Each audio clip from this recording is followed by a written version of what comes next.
안녕하세요. 2025년 8월 8일 마감된 주의 시장 분석 비즈니스 데일리 자료로 함께 깊이 파고들 준비 되셨나요? 네, 안녕하세요. 이번 주에 나스닥이 또 사상 최고치를 경신하면서 겉보기에는 아주 뜨거웠는데 그 속을 좀 들여다보면 이야기가 좀 다르더라고요. 맞습니다. 사실 지난주 후반에 좀 하락했었는데 그걸 딛고 상당히 빠르게 회복한 건 인상적이었죠. 네, 그랬죠. 근데 이제 실적 발표라던가 관세 관련 뉴스 같은 게 시장을 좀 흔들었는데 IBD 분석에서는 특히 그 나스닥 상승이 소수 대형주에 좀 집중됐을 수 있다? 이 점을 지적하더라고요.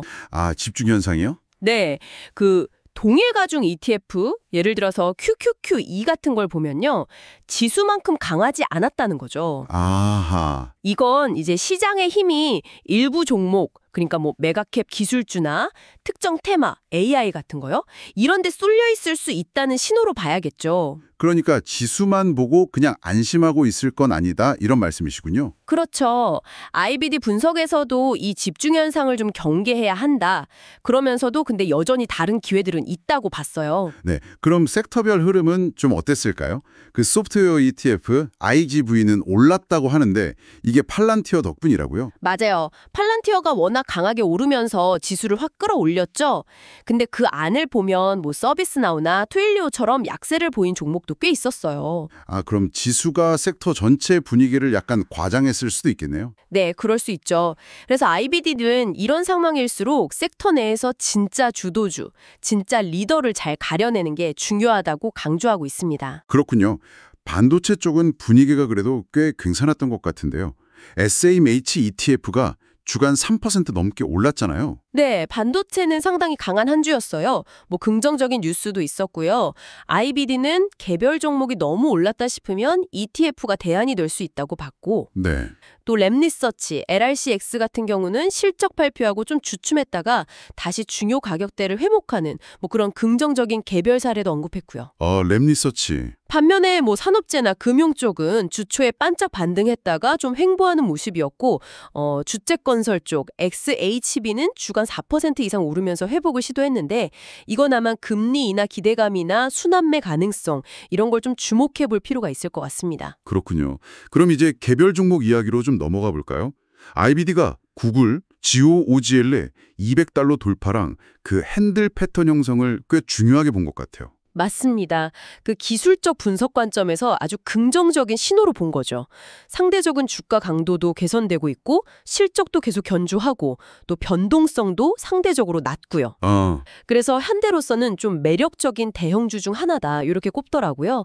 AI 관련 우려가 있긴 하지만 검색이나 클라우드 사업이 워낙 탄탄하다는 점을 높이 평가한 것 같아요. 애플은 어땠나요? AAPL이 한 주 동안 무려 13%나 급등하면서 그 중요한 200일 이동평균선을 회복했는데 이건 역시 관세 완화 영향이 컸다고 봐야겠죠? 네, 그게 아주 결정적이었죠. IBD 분석의 핵심이었고요. 관세 부담이 좀 완화된 게 가장 큰 요인이었습니다. 네. 다만 이제 IBD는 성장 속도는 구글보다는 좀 느리고 그 AI 전략은 여전히 시장에서 좀 지켜보는 단계다. 이런 점도 지적했어요. 반등 자체는 인상적이지만 추가 상승 여력은 좀 더 봐야 한다는 시각인 거죠. 그렇군요. 소프트웨어 섹터 안에서는 에블러빈이 APP가 좀 눈에 띄던데요. 실적 발표 후에 급등하고 거래량도 확 늘고요. 네, 에블러빈은 IBD가 그 준비된 투자에 좋은 예시로 들더라고요. 준비된 투자요? 네, 이게 개장 초에 살짝 하락했다가 바로 급반등을 했는데 만약 미리 좀 주시하고 알림 설정 같은 걸 해뒀다면 좋은 기회가 될 수 있었다는 거죠. 세 자릿수 이익 성장률도 기록했고요. 굉장히 인상적이었죠. 아, 타이밍이 중요했겠네요.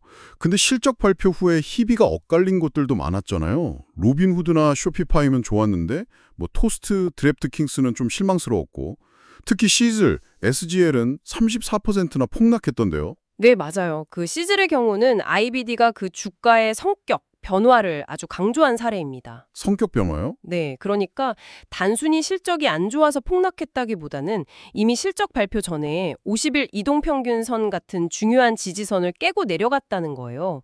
기술적으로 이미 위험 신호, 그러니까 평소와는 다른 그런 비정상적인 움직임을 보였다는 거죠. 아, 미리 조짐이 있었다는 거네요. 그렇죠. 이런 주가의 성격 변화를 미리 감지하는 게 리스크 관리에 아주 중요하다는 겁니다. 그리고 뭐 익스피디아, EXP처럼 장 초반에 확 올랐다가 상승분을 다 반납하는 소위 팝앤드랍 패턴도 좀 경계해야 하고요. 와, 정말 다이나믹했네요. 그럼 오늘 IBD 분석을 쭉 살펴봤는데 이걸 통해 우리 투자자들이 얻을 수 있는 핵심 기운 어떤 게 있을까요? 뭐 겉으로 보이는 지수 상승에 속지 말자 이런 거 말고요. 분산 투자. 둘째는 실적 시즌의 변동성, 특히 에브러빈이나 익스피디아 사례처럼 개장 직후 움직임에 너무 휘둘리지 말고 좀 신중하게 접근해야 한다는 점입니다. 성급하게 따라가지 말고요. 그렇죠. 변동성이 크니까. 셋째는 기술적 분석의 활용입니다. 구글의 그 핸들 패턴이나 반대로 시즐의 51선 분괴처럼 지지선, 저항선, 이동평균선 같은 걸 활용해서 좀 더 신중하게 진입이나 청산 시점을 판단하는 게 도움이 될 수 있다는 거죠. 네, 기술적 분석. 그리고 마지막으로 아까 말씀드린 시즐 사례처럼 주가의 평소 성격과 다른 움직임이 나타날 때는 경계심을 좀 높여야 한다. 이게 중요한 위험 신호일 수 있다는 겁니다. 정말 중요한 포인트들이네요. 오늘 IBD 분석을 통해서 본 것처럼 시장은 정말 헤드라인 뉴스 너머에 훨씬 더 복잡하고 다양한 이야기를 담고 있는 것 같습니다. 맞습니다. 다음 주에는 또 CPI 발표 같은 중요한 경제 지표가 예정되어 있어서 변동성이 좀 이어질 수도 있겠고요.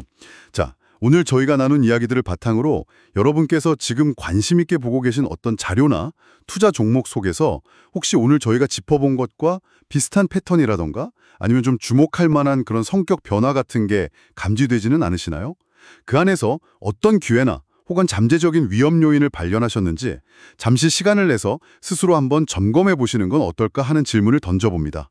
다음 분석에서 다시 뵙겠습니다. 네, 다음 주에 뵙겠습니다.